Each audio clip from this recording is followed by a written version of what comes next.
espaço Psicanálise e Contemporaneidade sobre por que a guerra, né? Evidentemente, oh, meu Deus, o Agostinho não vai ter condições de nos responder tudo sobre isso, né? Mas a gente, com certeza, vai avançar um pouco, porque as questões são muitas. E a gente depois vai fazer o debate nos 20 minutos finais. Agostinho, você pode começar, caso eu queira te interromper. Eu falo, vou pedir para todo mundo, quem ainda não desligou, desligar os microfones. Então, boa tarde, gente. É um prazer muito grande estar novamente aqui. E desta vez, a convite da Helena para participar desse seu grupo de trabalho com este tema tão instigante, tão atual, não é? E tão perene, porque se há uma coisa que acompanha a história da humanidade de ponta a ponta é a guerra, não é? Nós temos isso, digamos assim, ao longo da história. Aliás, até Hobbes, que é um daqueles em que eu vou me basear, tem um momento em que ele diz assim: a guerra não consiste na batalha propriamente, mas na desconhecida disposição para tal. Então, a guerra é antes uma disposição para, na concepção dele, não é? Atos preparatórios, espiões no território do inimigo. Isso é coisa que ele dizia já no tempo dele, em 1651, quando ele escreveu o Leviatã. E aí ele acrescenta assim: o tempo restante é de paz. Então, a paz aí ela já entra como uma espécie de tempo restante da guerra. E aí nós vivemos um momento em que o mundo, a mídia toda, está tomada por notícias da guerra, Rússia e Ucrânia, que já está aí há mais de 2 meses, não é isso? E que, na verdade, dada a imponderabilidade de um estado de guerra, porque uma coisa é entrar em guerra, outra coisa é conseguir dela sair, não é? Não é tão fácil quanto possa, à primeira vista, parecer. E, dada essa imponderabilidade, é uma ameaça concreta e perigosa para a própria paz mundial. Não se sabe o que pode vir daí. Mas não é propriamente disso que eu quero falar, desse caso concreto desta guerra. Isso pode vir nas nossas conversas depois. Eu quero falar mais a respeito de algumas teorias da guerra. Quer dizer, para que se pense a guerra a partir de 2 teorias, sobretudo, porque há inúmeras, não é? Mas eu vou escolher principalmente Hobbes, né, Thomas Hobbes, e Sigmund Freud. Hobbes, as pessoas sabem muito bem daquela citação que ele recolhe do romano Plauto, Homo homini lupus, não é? O homem é o lobo do homem. Por que será que ele diz isso? Isso não é uma afirmação gratuita. A guerra, em Hobbes, é uma espécie de dedução. É como se ele deduzisse mais ou menos assim: sendo o homem como é, a guerra de todos contra todos é inevitável. Nós vamos, quer dizer, isso aí seria um ponto de chegada, que eu coloquei como ponto de partida para puxar logo esse primeiro fio, porque o nosso tempo é muito curto, e nós vamos depois tentar chegar a esse ponto em Hobbes, para depois falar um pouco de Freud, principalmente do texto Por que a Guerra?, que é uma troca de cartas entre ele e Albert Einstein, e também uma outra consideração daquele texto, Reflexões sobre Tempos de Guerra e Morte, e uma outra coisa que eu recolhi do Mal-Estar na Cultura, que já é muita coisa. Eu acho que para tratar de uma questão complexa como essa, e, aliás, de um modo geral, eu acho que isto é até um princípio geral, convém, antes de tudo, não ter uma visão moralista da guerra. Não considerá-la sob um ponto de vista moral. É isso que eu quero dizer. E situá-la no eixo bondade e maldade. Como se a guerra se resumisse na maldade e a paz na bondade. É melhor nós procurarmos tratar disto a partir de uma questão teórica, de uma questão epistemológica, metodológica e ética. Aí sim, que é diferente de tratar numa questão moral. Isso significa que devemos evitar uma postura maniqueísta.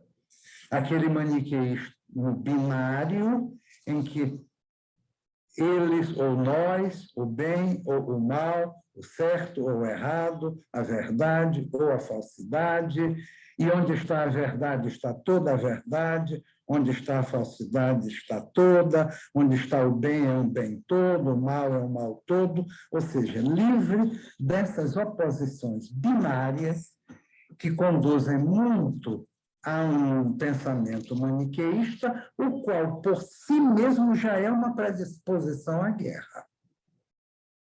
Esta própria oposição que nós estamos vivendo de uma maneira tão acirrada, isso é um potencial estado de guerra.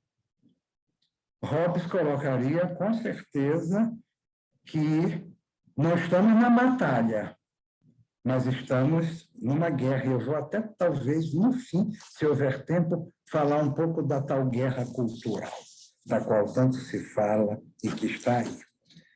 Como diz Freud, lá no Porquê a Guerra, é impossível estabelecer qualquer julgamento geral das guerras de conquista.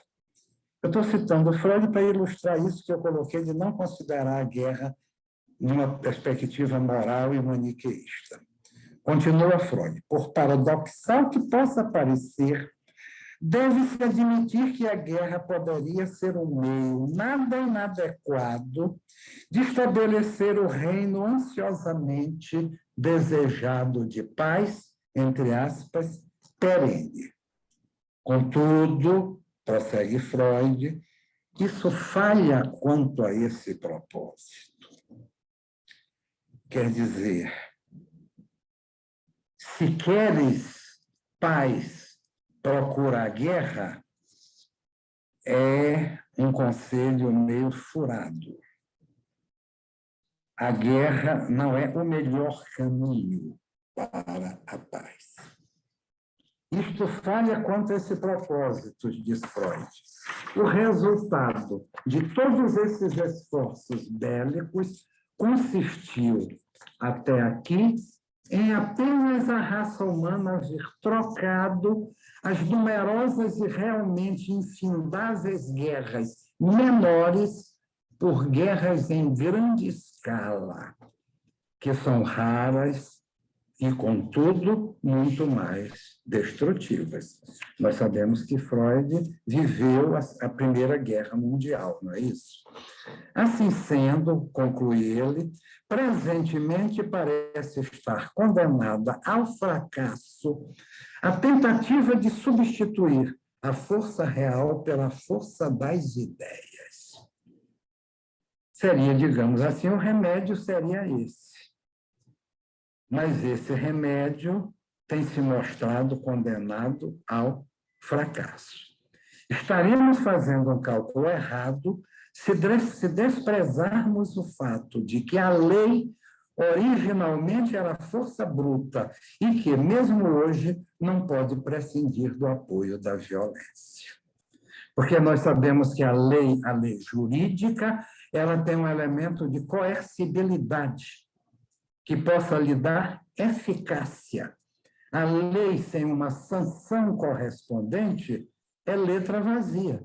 Isso Hobbes já havia colocado muito claramente desde antes, quando ele vai dizer que para superar o estado de guerra de todos contra todos, que é um estado primário, é necessário um pacto de renúncia das liberdades que cada um tem num suposto estado de natureza em que só existem indivíduos, e esses direitos, essa parte de liberdade que cada um renunciaria, isso constituiria um poder soberano que, organizado, recebe o nome de Estado, ao qual compete baixar a lei e estabelecer as sanções para aqueles que infringem a lei.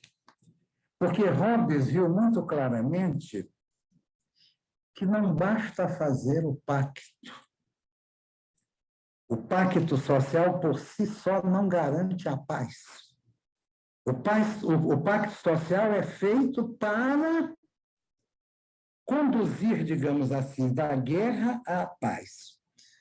Mas, uma vez celebrado o pacto, se não houver um poder maior, como ele diz, que mantenha todos em respeito, uns obedecerão à lei, outros não. E os que não obedecerem estarão em situação de vantagem. Como ele diz, aquele que cumpre os seus pactos fielmente, sem garantia de que o outro também cumprirá a sua parte, é a mesma coisa de se oferecer como presa. Então, só a promessa de não atacar o outro é insuficiente para assegurar a paz. Como diz Hobbes, os pactos sem a espada não passam de palavras, sem força para dar garantia a quem quer que seja. E isso que Freud está dizendo aqui remete a isso que Hobbes diz lá no meio do século XVII. Não nos esqueçamos, diz Freud, que antes da lei havia força bruta. E a própria lei, ela mesma tem que ter um elemento de força para poder ser eficaz. Não é? Muito bem. Alguns pintam Rousseau como descrevendo o bom selvagem, para ele o homem seria bom por natureza, e Hobbes como aquele para o qual o homem seria mau por natureza. Mais uma vez, eu insisto que é muito importante que nós não utilizemos essas dicotomias que levam ao maniqueísmo, e elas próprias, como eu coloquei antes, são uma espécie de campo propício para uma situação de guerra. Talvez, então, no que se refere a Rousseau, se possa dizer que para ele o homem é bom por natureza. A fábula do bom selvagem, não é, que vai aparecer em alguns textos de Rousseau. Mas é falso dizer que para Hobbes o homem é mau por natureza. Por natureza, o homem é de uma determinada forma que eu vou já tentar sintetizar. Mas já que ele usou a metáfora dos lobos, o lobo ataca a sua presa, a mata e a devora. Mas não dá para dizer que ele é mau por causa disso. A não ser lá na fábula do lobo mau, não é? É da natureza do lobo isto. Não significa nem que ele seja bom, nem que ele seja mau. O leão que ataca e mata a sua presa, nem por isso ele é mau. É da sua natureza, e aí se pode falar de natureza.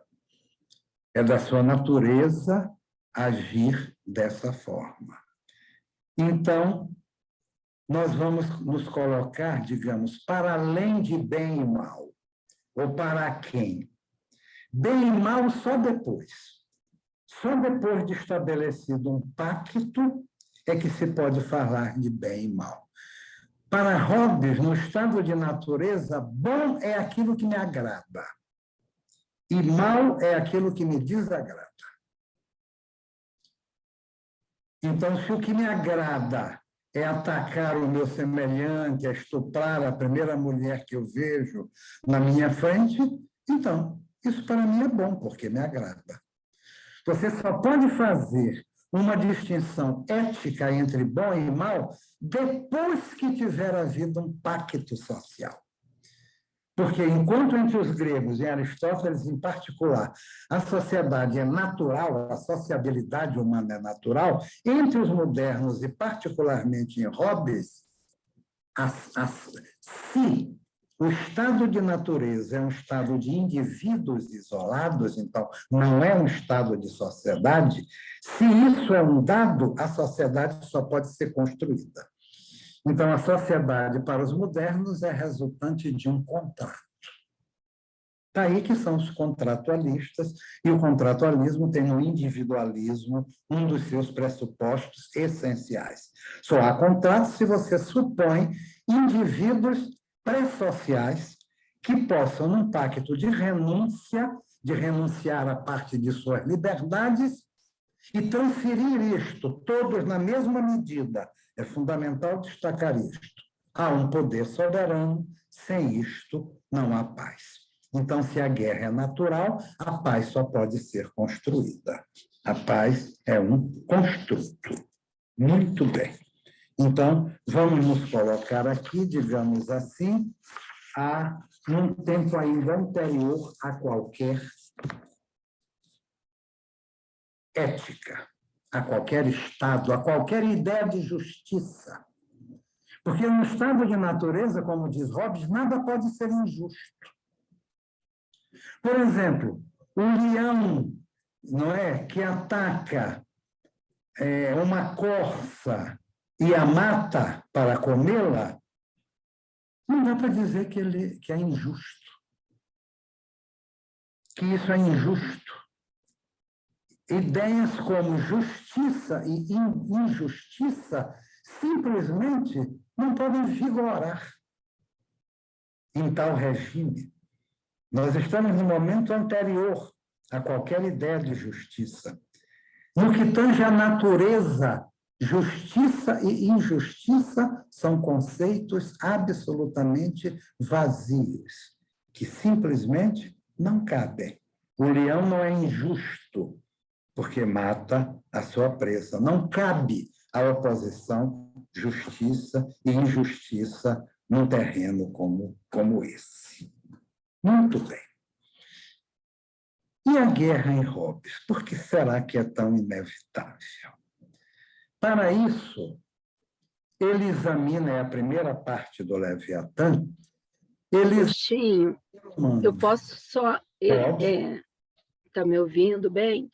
Claro. Com relação a isso de nem mal nem bom, hoje eu assisti um seminário da Renata Vescovi, e ela fala que os homens, nessa posição em que estão, por exemplo, agora, os soldados russos que fazem o que a gente costuma chamar de mal e de crueldade, quando chegam às localidades, desculpem que eu estou super rouca, tá, gente?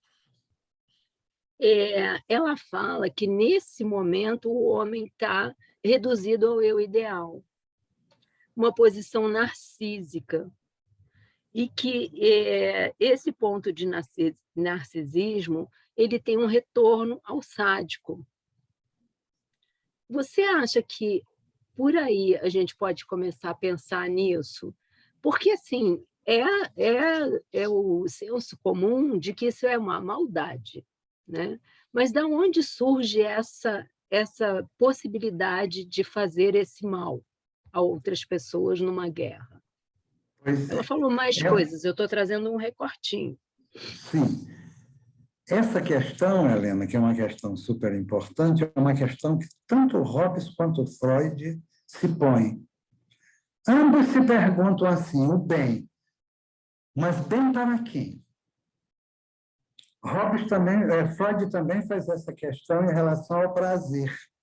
Aquilo que causa prazer, mas prazer para quem? Prazer para que instância psíquica? Aquilo que pode trazer um prazer para aquilo que é inconsciente recalcado, pode trazer um profundo desprazer para a instância consciente, a instância do eu. Então, bom, mas bom para quem? Ou mal, mas mal para quem? Porque, afinal de contas, os russos, não é? Também têm suas razões. Afinal de contas, eles estão sendo cada vez mais sitiados, não é verdade? A OTAN avança fazendo uma espécie de cerco. É uma coisa que a imprensa ocidental praticamente nunca fala. Mas o argumento principal de Putin é justamente esse. Porque, veja bem, antecipando um pouco Hobbes aqui, ele diz que as causas da guerra, que entre as causas da guerra estão a competição, a glória, não é? Ora, e a desconfiança. Quem está numa situação de competição, ele está numa situação de desconfiança, não é verdade? Você pode até confiar que o outro vai cumprir as regras do jogo. É a confiança possível numa competição. Mas você não pode confiar que, se ele tiver um ganho em prejudicar você, ainda mais que se só for possível ele ter um ganho prejudicando você, e ele pode fazer isso dentro das regras do jogo, ele não tem que ser desleal para fazer isso, em qualquer competição, um jogo de futebol, por exemplo. Você pode triunfar sobre o outro dentro das regras do jogo. Mas o seu triunfo custa necessariamente a derrota do outro. Não é? Então, cada qual vai ter, digamos assim, as suas próprias razões. E Hobbes ainda acrescenta o seguinte: ora, quem desconfia do outro, se tiver poder suficiente para tanto, nada é mais razoável do que a antecipação. Então, a antecipação é uma dedução lógica que ele faz. Aquele que tem poder suficiente, e o que é poder para Hobbes? É a posse dos meios. Quem tem os meios tem o poder. Ele define o poder assim, é o conjunto dos meios que cada pessoa tem atualmente e que lhe permite realizar os seus desejos. Então, o dinheiro é meio, o prestígio é um meio, tudo isso é poder, a beleza é poder. São meios através dos quais você pode realizar desejos. Então, se eu desconfio do meu vizinho, que ele está maquinando me atacar, e se eu tenho poder suficiente, ou seja, se eu disponho dos meios para tanto, e se eu acho que é fundada a minha desconfiança, essas são as premissas. Se isso, então, nada mais razoável para garantir minha própria segurança do que me antecipar e atacá-lo e destruí-lo antes do que ele me destrua. Isso é bastante razoável, convenhamos, não é? E o que Putin argumenta é muito isso, que ele vê o seu país cercado por forças da OTAN, com armas mesmo que assestadas contra o seu território. E ainda tem mais a Suécia e a Finlândia ali em cima. Então, isso para nós, digamos assim, ocidentais, etc., nós podemos considerar isso bom, é para a nossa defesa. Mas para eles lá, isso não é bom. Para a sua defesa, eles teriam que tomar uma providência. E ele, por exemplo, se antecipou. Foi uma antecipação. Se isso é cruel, se não é, se ele segue as regras do jogo, se não é, se ele comete crimes de guerra ou se não comete, que eu acho que comete vários, todos os lados, numa guerra, cometem crimes, nós não podemos deixar de reconhecer que é uma guerra ofensiva, mas que pretende, ao mesmo tempo, ser defensiva. Isso está no âmago da concepção robesiana de guerra. Mas por que os homens guerreiam? Porque eu estou aqui muito preocupado com o tempo, que eu estou toda hora de olho ali no relógio. Por que os homens guerreiam? Por quê? E nisso Hobbes e Freud se aproximam muito. Sempre que possível, eu vou logo aproximar os dois, porque eu poupo o nosso tempo. O âmago do ser humano é a paixão. O ser humano, em Hobbes, é, antes de tudo, um ser passional. Capítulo 6º do Leviatã. Dos movimentos voluntários vulgarmente chamados paixões e da linguagem que os exprime. Olhem bem como ele constrói o título do capítulo. As paixões são duas. Uma que ele chama desejo, que é o movimento que atrai você em direção ao que te promete alguma satisfação. E a paixão contrária a essa é a aversão, que é o movimento que leva você a se afastar daquilo que lhe promete algum desprazer, algum malefício.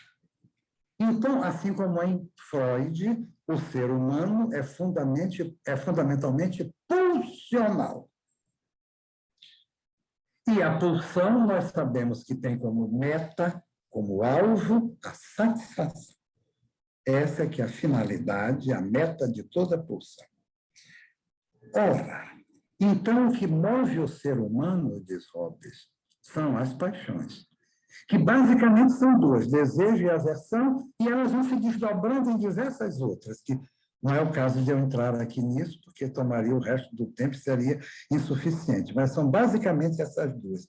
Só que o ser humano conta com um instrumento, com um equipamento que não é inato, é adquirido, que é a razão, que, diz Hobbes, depende da linguagem. A razão é o uso da linguagem segundo determinadas regras, que são regras lógicas, no sentido mais original do termo, são regras do logos. São regras que têm a ver com aquilo que os gregos chamaram de logos, que tem a ver com o encadeamento, uma ordem de razões. Pois a razão em Hobbes é simples, principalmente cálculo. Então, a razão é um cálculo. Se eu desejo alguma coisa, isso é uma paixão, eu boto a minha razão para calcular quais são os meios mais adequados para realizar esse desejo. Não é verdade? Então, Hobbes, ele já é um revolucionário logo no que tange a isso, porque ele vai ver no ser humano não um animal racional, mas um animal passional. A razão é um instrumento. A razão está a serviço das paixões. Então, se eu temo alguma coisa, que aí é o avesso do desejo, eu vou procurar, a minha razão vai calcular quais são os meios mais eficientes para eu evitar ou destruir aquilo que eu temo, para que não me provoque dano. Ora, o desejo é infinito. Não ter nenhum desejo, diz Hobbes, é o mesmo que estar morto. Então, é um caráter infinito do desejo. Ele define a felicidade como a sucessão contínua dos desejos, de um objeto para outro, não sendo a satisfação do primeiro nada mais do que o caminho para procurar a satisfação do segundo, num movimento que só termina com a morte. Então, o desejo vai ser sempre desejo de poder, ou seja, desejo de ter os meios. Se eu quero, por exemplo, ter muitos bens, eu procuro ganhar dinheiro. O dinheiro é um meio para que a minha razão indica que é eficaz para obter aqueles objetos que eu desejo. Se eu quero ser conhecido como um pensador, eu procuro estudar, procuro participar de grupos, ler, aprofundar os meus conhecimentos, ou seja, eu procuro ter saber. E, nesse sentido, o saber é um poder. Ou seja, são meios que permitem com que você realize desejos.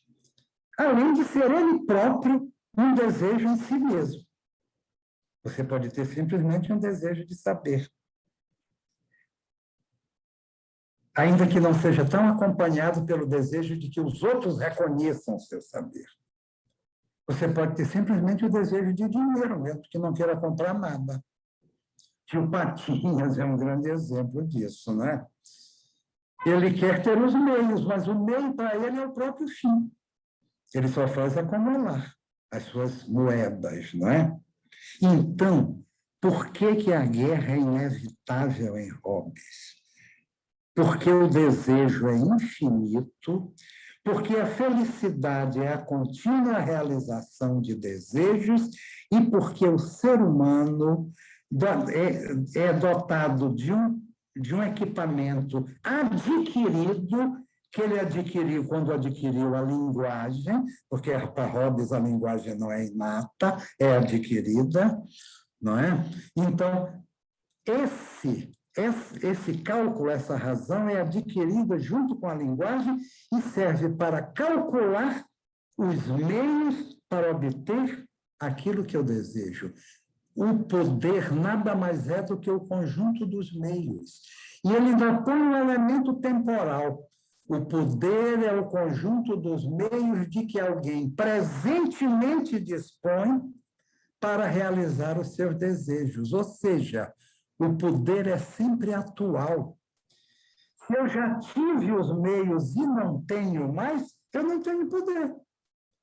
Se eu já fui bilionário e hoje eu não tenho mais dinheiro, eu sou pobre, não sou bilionário. Assim também no que se refere ao futuro. Se eu vou receber uma grande herança e vou ficar milionário, por enquanto eu ainda não recebi. Então, o meu poder é apenas potencial. Agora, evidentemente que isso já é um poder. Por quê? O simples fato de haver esta expectativa e de os outros reconhecerem que essa minha expectativa é fundada, ou seja, haverá grande probabilidade de que eu venha a ter o poder no futuro, isso de alguma forma antecipa as coisas e me dá, por antecipação, um poder no presente. Eu não sei se ficou claro. Mas o âmago da coisa é isso. Em Hobbes, a guerra é inevitável porque os desejos são infinitos. E porque os seres humanos são capazes de calcular com a sua razão os meios para obter esses desejos, e quem tem os meios tem poder. Consequentemente, a guerra é sempre pelo poder. Olha que sacação, não é? Consequentemente, a guerra é sempre pelo poder. A guerra não decorre de nenhuma escassez. Hobbes mesmo diz, ao contrário dos animais, que quando satisfeitos tendem a ser tolerantes, inclusive com seus inimigos naturais, o ser humano, quanto mais satisfeito está, mais tende a implicar com os outros. E por que será? Por bagatelas, diz ele, por ninharias, por bobagens. Eu quero que o outro me reconheça num lugar tão eminente quanto aquele em que eu próprio me coloco. Isso pode vir também pelo avesso. Eu quero que os outros me lamentem por eu estar num lugar tão deplorável como aquele em que eu próprio me coloco. E o sujeito vai tirar dividendos de quê? De gozo, não é verdade? De uma situação como essa. De repente, está todo mundo em volta dele ou dela, coitadinho, para cuidar. Às vezes, o sujeito extrai os seus dividendos colocando-se na posição do coitado. Então, você vê a complexidade que isso tudo tem e, consequentemente, a complexidade que a guerra tem. Já que a guerra não se resume ao ato da batalha. A guerra é uma disposição. Isso é alguma coisa com que Freud, com certeza, concordaria. E assim como é um pacto, porque se no estado de natureza essa é que é a miserável condição da humanidade, no capítulo 13, onde ele fala do estado de natureza, em vez dele nomear do estado de natureza, ele diz assim, da miserável condição da humanidade relativamente à sua felicidade e miséria. Não, é da condição natural da humanidade relativamente à sua felicidade e miséria.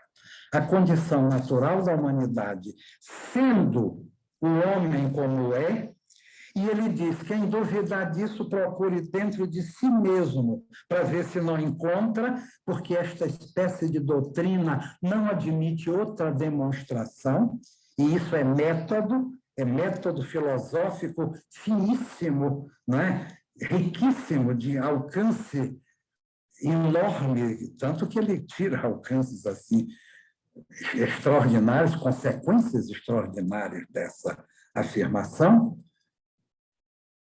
O estado de natureza, sendo o homem como é de guerra. Mas só que na guerra vai um sentimento predominar sobre todos os outros. É o medo.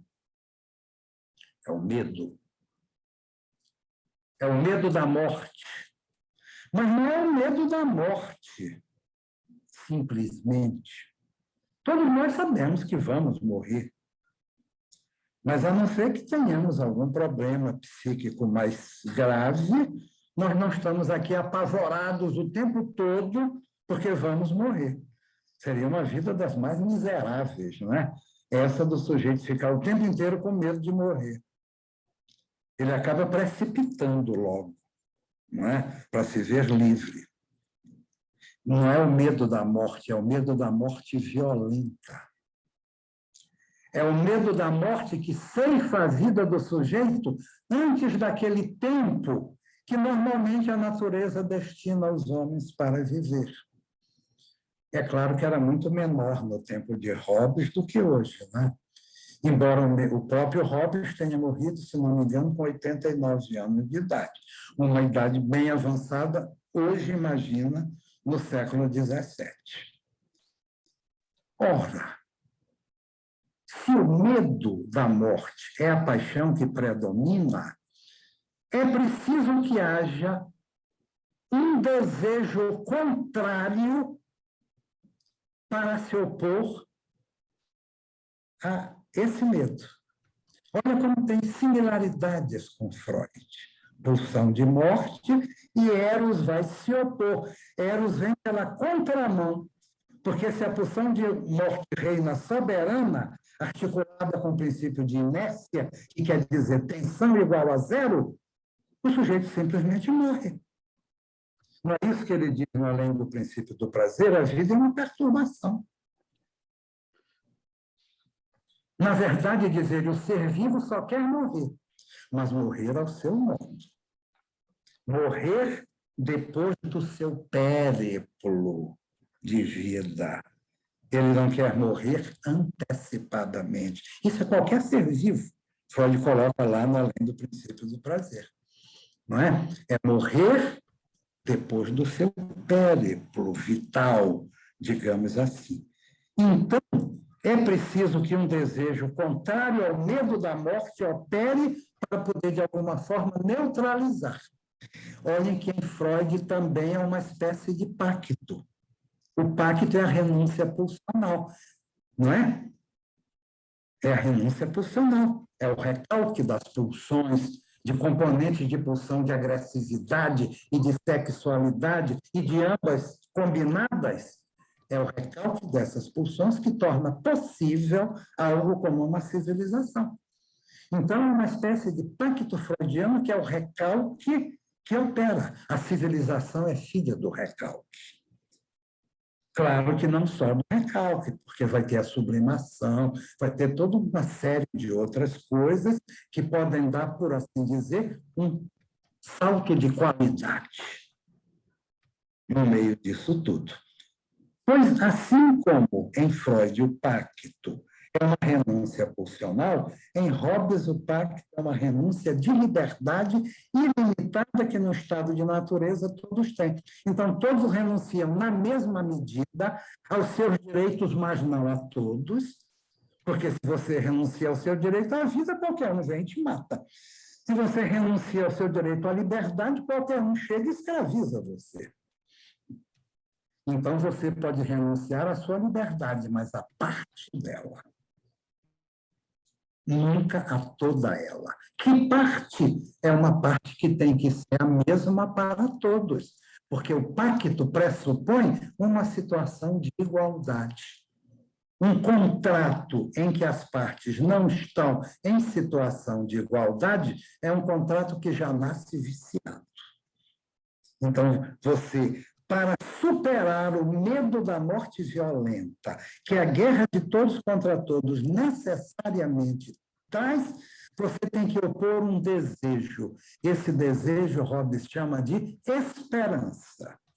Olha lá, a esperança e o medo, hein? A esperança venceu o medo. A esperança e o medo, colocado em Hobbes como as duas paixões que podem levar o homem a sair do deplorável estado de guerra de todos contra todos, onde não pode deixar de imperar como a mais intensa de todas as paixões o medo da morte violenta. Para escapar do medo, a razão movida por essa paixão, que é a esperança. Hobbes define a esperança, ele é um mestre em definições. Esperança, diz Hobbes, é o medo, mas a crença de que é possível conseguir. Olha lá que definição notável. Esperança é o desejo, mas a crença de que é possível conseguir. Não é? Ninguém tinha, por exemplo, esperança no século XVII de ir à Lua, por exemplo. Não é? A não ser um sujeito meio lunático, efetivamente. Hoje, ir à Lua é coisa que particulares já começam a poder fazer em viagens turísticas espaciais. Nós estamos no limiar delas. Estão começando. Então, essa esperança alguém hoje pode ter. E se ele tem essa esperança, que é um desejo, ele vai procurar os meios. Ele vai procurar saber sobre o assunto, ele vai procurar se especiar numa carreira que o possa levar a ser um astronauta, e tendo esses meios, ou seja, esse poder, ele pode pleitear, enfim, realizar esse desejo. Então, Agostinho, a esperança que vai temperar o medo, e é a razão que pode indicar os meios pelos quais a esperança consiga superar o medo. Esses meios, diz Hobbes, são as leis. São as leis de natureza. Não são as leis do Estado ainda, porque nem existe Estado. Nós estamos na fase em que o sujeito, no estado de natureza, deseja sair para escapar desse medo da morte violenta. Então, ele vai conceber que a única maneira é ele renunciar, contanto que todos os outros renunciem da mesma maneira, e eles fazem um contrato, e nesse contrato eles fundam a sociedade, e aí haverá um soberano que concentrará o poder, ditará quais são as leis para todos e terá o poder coercitivo de impor essas leis, de dar-lhes força para que elas vigorem. Agostinho, Mas, como como é... sempre. Mas eu acho que eu fiz uma pincelada aí, do errante, do jeito que me foi chegando, porque as notas que eu trouxe eu nem olhei para elas, porque se eu fosse atrás delas, a gente ia passar 2, 3 horas aqui. A gente pode até fazer um outro momento depois, Helena, Sim, de novo essa podemos. questão para cá, mas eu fiz pelo menos a síntese que eu pude fazer nesse tempo tão curto. Espero que tenha sido inteligível. Com certeza, foi bastante inteligível, mas sem dúvida também a gente tem muito que pensar ainda sobre isso e muito o que conversar, né? Agora, eu queria começar aqui só com uma questão que, para mim, assim, o que motiva a guerra atualmente não é nem o desejo de, por exemplo, se proteger porque os países ali em volta estão todos fazem parte da OTAN, isso representa um perigo. Eu penso assim que uma das coisas que a gente pode levar em consideração é como o discurso do capitalista permeia essa questão da guerra, por exemplo, na atualidade. Não só da guerra, como nas oposições que estão se dando, né? Como lá no Totem e Tabu. Eu pertenço a esse grupo aqui e eu guerreio com você, odeio você. E a pulsão de morte muito presente, porque o que está vigorando hoje é a pulsão de morte. Você não pertence, você não me aceita, eu agrido você. Eu trituro você e como. Né? Isso está se dando tanto o laço social está contaminado por isso. O discurso do capitalista, ele vem permeando todas essas questões ou você não percebe isso? Eu acho que ele permeia inteiramente. Inteiramente, né? E é aquilo que mais fomenta, no fundo, a guerra. Porque o discurso do capitalista e o capitalismo, de um modo geral, e esse capitalismo fundamentalista, que é isso que se chama de neoliberalismo, que vai se concentrar principalmente no capitalismo financeiro, que é um capitalismo diferente daquele que começou a surgir no século XIX, que era um capitalismo produtivo. Ele explorava o trabalho e muito, retirava tudo aquilo que Marx chamou de mais-valia, não é? Ele esmagava o trabalhador, mas era um capital que ele viria a ser um capital industrial. Então, alguma produção saía daí. Mas o capital financeiro só produz capital. Ele, por si mesmo, não produz nada. E ele é a consagração maior, digamos, do espírito que mais condensa o capitalismo, que é a acumulação. Que é a acumulação. Hobbes viu isso. E são meios, né? São meios. São meios. Hobbes viu isso com uma lucidez, eu fico pasmo quando eu vejo as pessoas falarem de Hobbes como um sujeito que acha que o homem é mau por natureza, que é um defensor do monarca absoluto. Ele até acha que dos governos possíveis é melhor ter um monarca. Ele viveu numa época monárquica, não é? Monárquica muito mais, apesar de já começar a se delinear em vida dele uma monarquia constitucional, parlamentar, ele ainda viveu o tempo de monarquia absoluta, não é? Então, ele achava que o monarca era preferível, mas as razões que ele dá não são razões lógicas. Ele não deduz essas razões, são razões apenas prudenciais. Ele diz, por exemplo, coisas assim, que até dá para rir. Ele diz: um rei, um sozinho, ele tem menos parentes para botar nos cargos do que uma assembleia de nobres, por exemplo. Olha só a razão. Essa razão não é uma razão lógica. Isso não é inferido de nada, isso é apenas uma razão prudencial. Então, eu fico pasmo quando eu vejo as pessoas reduzirem Hobbes, essa vulgata hobbesiana, a um apóstolo do totalitarismo. Um pouquinho dele até que é isso mesmo. Mas o mais interessante não é isso. Quando ele diz, por exemplo, a seguinte coisa: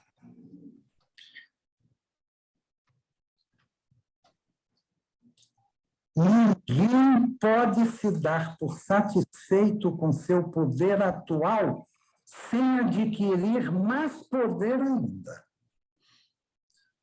Ele diz isso em 2 linhas do Leviatã, entre vírgulas. Ele nem para desenvolver esse raciocínio, mas nós que temos depois dele várias gerações de filósofos começaram a desenvolver justamente este ponto. Ele diz o seguinte: porque aquele que tem um poder e se acomoda com o que tem, o que vai acontecer é que o seu vizinho, principalmente se souber desta disposição pacífica dele, vai tratando de acumular na surdina o seu poder cada vez mais. E quando tiver poder suficiente, vem e o destrói. Vamos transportar isso para a economia. Um grande conglomerado financeiro, um grande banco, por exemplo. Digamos que, de repente, o Banco Itaú diga assim: já ganhamos muito dinheiro, vamos nos contentar com isto, não vamos lutar para aumentar nossos lucros. Aí os outros bancos, ainda mais se souberem dessa boa disposição, dessa disposição benévola, digamos assim, vão logo tratando de acumular cada vez mais lucro, até reunir uma quantidade de tal ordem que torne este que hoje tem um poder tão grande algo menor e que pode, inclusive, ser incorporado. Porque o capital tende sempre a essas incorporações. A tendência do capital, no limite, é ser monopolista. Consequentemente, o capitalismo, ele traz uma guerra em potencial na própria lógica do seu fundamento interno. Por quê? Se um regime econômico se baseia na competição, aliás, isso é dito explicitamente, as empresas têm que ser competitivas. Aí, para ser competitivo, o que você faz? Tira sua empresa deste país, onde os trabalhadores têm direitos, e bota sua empresa no outro país, onde os trabalhadores quase não têm direitos. E, com isso, você vai reduzir os custos, é assim que se chama. Você vai reduzir os custos e auferir cada vez mais poder. Então, essa mesma guerra que você pode imaginar no campo de batalha, no campo armamentista, no campo dos exércitos, etc., você pode também transpor, respeitando as especificidades, evidentemente, de cada campo, você pode transpor para o campo econômico. Não é à toa que se fala de guerra comercial. Não é verdade? A palavra guerra cabe como uma luva na expressão guerra comercial. É a competição. E o que é mais razoável na competição, quando eu tenho fundadas razões para imaginar que o meu adversário vai me atacar? O que o Hobbes disse? É a antecipação. É a antecipação. Pois é, Agostinho, eu acho que, assim, a gente, historicamente, consegue acompanhar como nós chegamos a isso, né? Esse estabelecimento de um mundo que é totalmente focado no dinheiro, né? No capitalismo. Mas como é que a gente vai sair disso? Pois é, Helena, porque Pergunta chegar a essa conclusão, que é uma conclusão correta, não implica em chegar à conclusão de que o oposto disso evitará a guerra.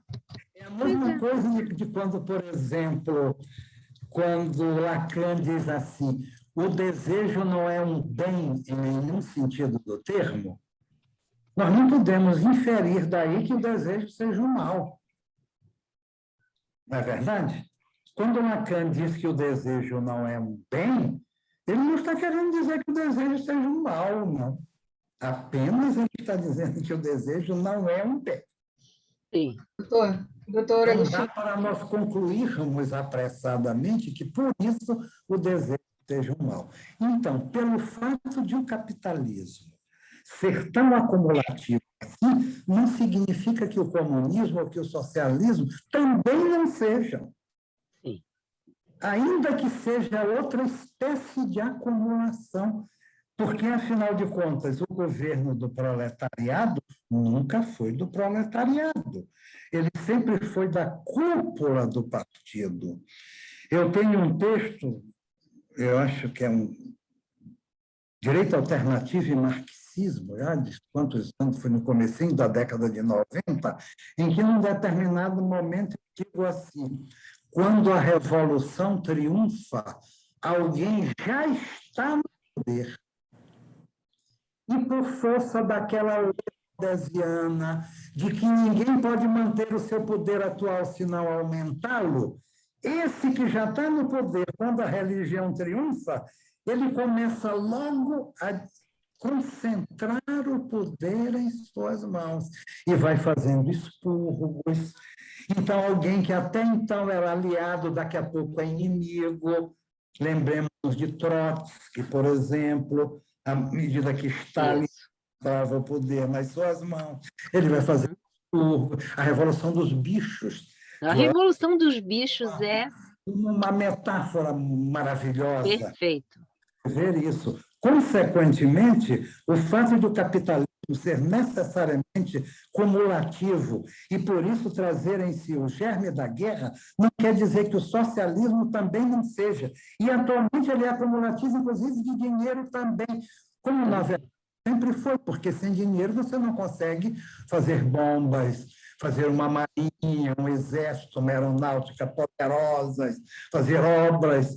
Então, ainda que esse dinheiro não se concentre, digamos, em particulares, e hoje na Rússia se concentra, tem bilionário russo, tem bilionários chineses, etc., mas imaginemos um socialismo mais numa pureza.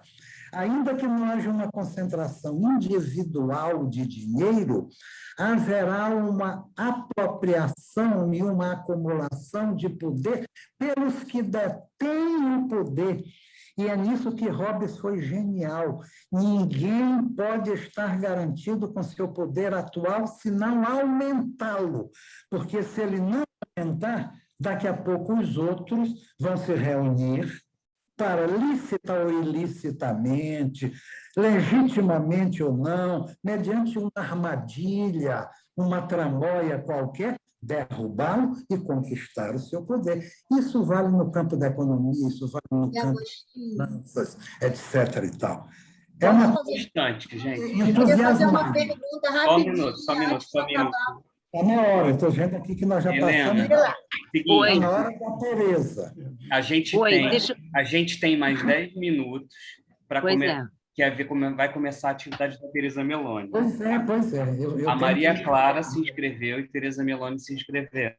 A Nadir parece que E tem os comentários também do Júlio, que ele já tinha colocado também antes.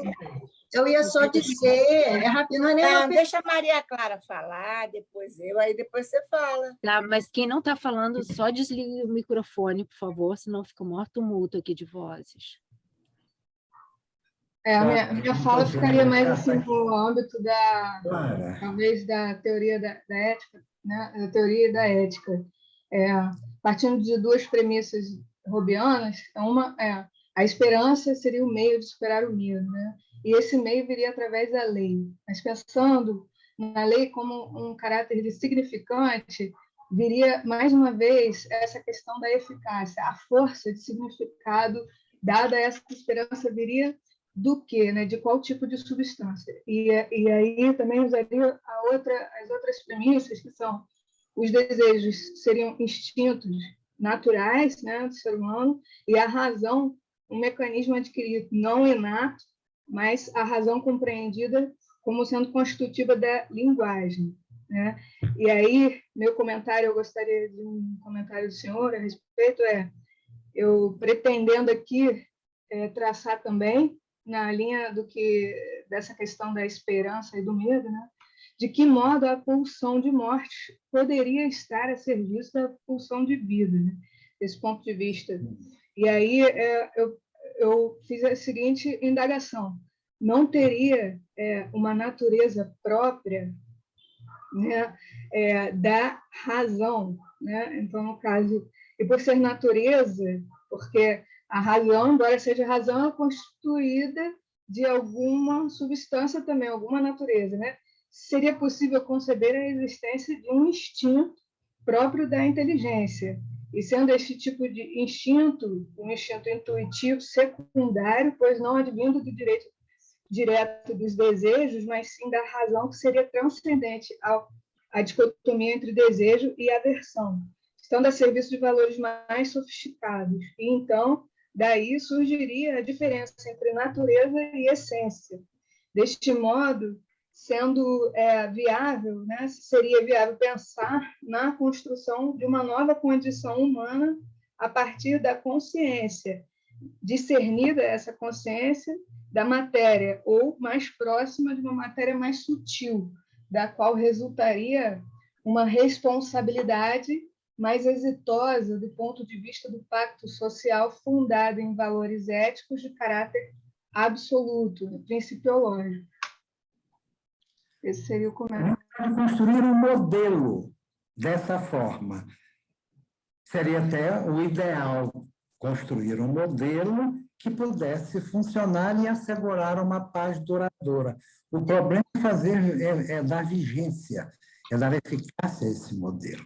Porque também na psicanálise, a questão do desejo já vem ligada desde o início com a questão da transgressão. E, Agostinho, acho que esse modelo ideal não é possível. Não é possível porque é estrutural. O desejo é transgressor, né? E a questão da pulsão desejo é estrutural. Não tem como. Eu acho que agora é a minha vez, né, de falar.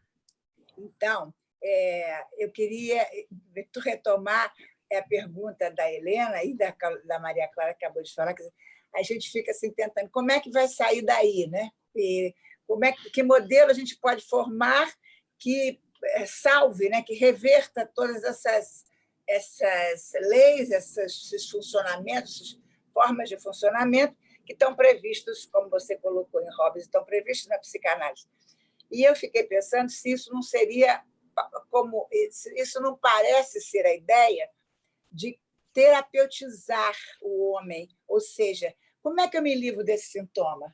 Né? Quando eu chego numa análise, eu não quero mais sofrer disso. E a gente sabe que isso é absolutamente impossível na medida que o sintoma é o próprio homem, o sintoma é a própria estruturação do desejo, né? Então, não há como a gente se salvar. Isso está próprio da estrutura do falante, o mal-estar. Portanto, eu estou entendendo agora, como você falou várias vezes, a inevitabilidade da guerra faz parte dessa estrutura que Freud, de alguma maneira, previu no mal-estar. Agora, eu queria te perguntar uma coisa, que você falou, se o Banco Itaú resolve, bom, agora nós já lucramos muito e tal, vamos parar de lucrar, mas há situações, e são situações muito frequentes, eu diria quase que uma regra geral do capitalismo, quando uma empresa atinge um grau de acumulação de lucro muito alto, ela começa a aplicar em políticas assistenciais, defesa do meio ambiente, defesa dos direitos humanos, Isso é uma prática nos Estados Unidos, assim, né? Uma prática muito sólida. Fala disso, como é que é isso? Porque, de alguma maneira, ele gasta dinheiro. E, além disso, Tereza, além disso, que seria, digamos assim, um bom uso dos excessos de acumulação, além disso, o próprio capitalismo tem mecanismos de autorregulação para evitar o monopólio, para evitar a acumulação toda do poder em um lugar apenas. Então, tem as leis antitruste, não é? Tem as leis que o próprio capitalismo cria, meio que para se defender de si mesmo, para se defender de excessos. Aí, enfim, eu estou entendendo isso. Da mesma maneira. Além de distribuir a riqueza, como você colocou, não é? Tem também mecanismos que têm que controlar o acúmulo excessivo, porque isso acaba levando o capitalismo a uma implosão. Então, o próprio sistema capitalista ele cria mecanismos para uma espécie de homeostase.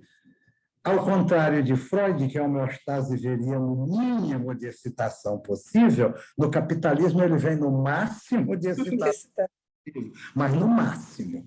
Não pode ultrapassar esse máximo. Claro que cada época tem as suas gradações. Mas essas práticas não seriam, ou numa segunda instância, uma forma de marketing, ou seja, de acumular mais ainda capital? Sim, claro. É uma boa empresa, é uma boa social, não é? Então, você vê que o capitalismo, que é, por natureza, predador, quando eu digo por natureza, eu digo a lógica interna do capitalismo é uma lógica predatória, já que ela se baseia na competição que visa a acumulação. Essa é a lógica, eu estou tentando mergulhar na lógica do capitalismo, na lógica íntima, na lógica interna do capitalismo. Ele se baseia numa competição tendo em vista a acumulação. O fim do capital é a acumulação. Só que isso não pode ser deixado entregue a si mesmo, sem alguma regulação, porque vai dar uma implosão no próprio capitalismo. Consequentemente, o próprio capitalismo faz regulações, lei antitruste, etc., etc., independentemente dessas ações, porque uma empresa hoje que se coloca como ecológica, como defensora do meio ambiente, que de fato tem uma prática assim, nós podemos considerar uma boa empresa. Mas isso, como você disse, é uma ótima estratégia de marketing. Não vai ter propaganda melhor do que essa, num mundo que tende a um certo preservação do meio ambiente, até como modo de sobrevivência. Então, ao mesmo tempo que essa empresa faz uma reversão para o social, ela faz um acúmulo de prestígio. Sim. Que vai lhe permitir faturar, ou seja, ela aumenta o seu poder. Como disse Freud, essas medidas seriam pulsões de vida que nada mais são do que um desvio para a morte. Isso. Exato. Seriam desvios, né? Que, na verdade, o que vai dar mesmo é a guerra do capital. Obrigada. Bom, gente, obrigada. Muito obrigada, Agostinho.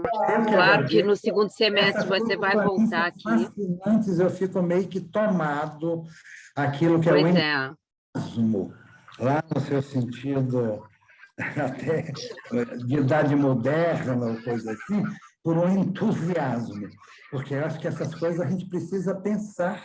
Precisa. Você vê como a gente chegou rapidinho no capitalismo, nessa coisa acumulatória, como tem que ter uma regulação, e nós somos propostos para o socialismo, e nós vimos que lá a lógica que impera acaba sendo mais ou menos essa também, que também é a luta pela acumulação de poder, pode até não ser desse mesmo tipo de poder e nesse mesmo modelo, mas lá também é uma luta por acumulação e por acumulação de poder. Exato. Bom, gente... Não há bode expiatório para o mal-estar. Tem gente aí com o microfone ligado, só quero dar os avisinhos finais aqui. Hoje, a seguir, a Tereza Meloni, que vai falar sobre o ato analítico. Em seguida, Agostinho Ramalho volta com interpretação de sonhos. Eu volto aqui primeira semana de junho com o Paulo Bier Barcelos, ele está aí. Paulo, abre a câmera aí só para dar um oi. A gente vai falar sobre masculinidade. E, com certeza, no segundo semestre, Agostinho volta aqui Paulo, oi, está dando oi ali. Paulo, eu não tenho certeza se eu conheci você numa atividade da ACOA ou do movimento psicanalítico sul-catarinense. Abre seu microfone aí e só fala isso. Tudo bem, Helena? Tudo, tá. Bueno, a gente conheceu no movimento sul-catarinense. Legal. Tubarão, isso aí. Mas eu sou de Porto Alegre, Osório, aqui, por isso, eu confundi isso por isso. Pois é, por isso. De professor Agostinho. Então, início de junho, Paulo Bier Barcelos e eu, falando sobre masculinidade. Beijos, obrigada a todos. A gente sai e entra de novo, como é que fica? Pode sair, pode até ficar, eu acho. Não precisa... Se pudesse ficar, seria Isso aí não.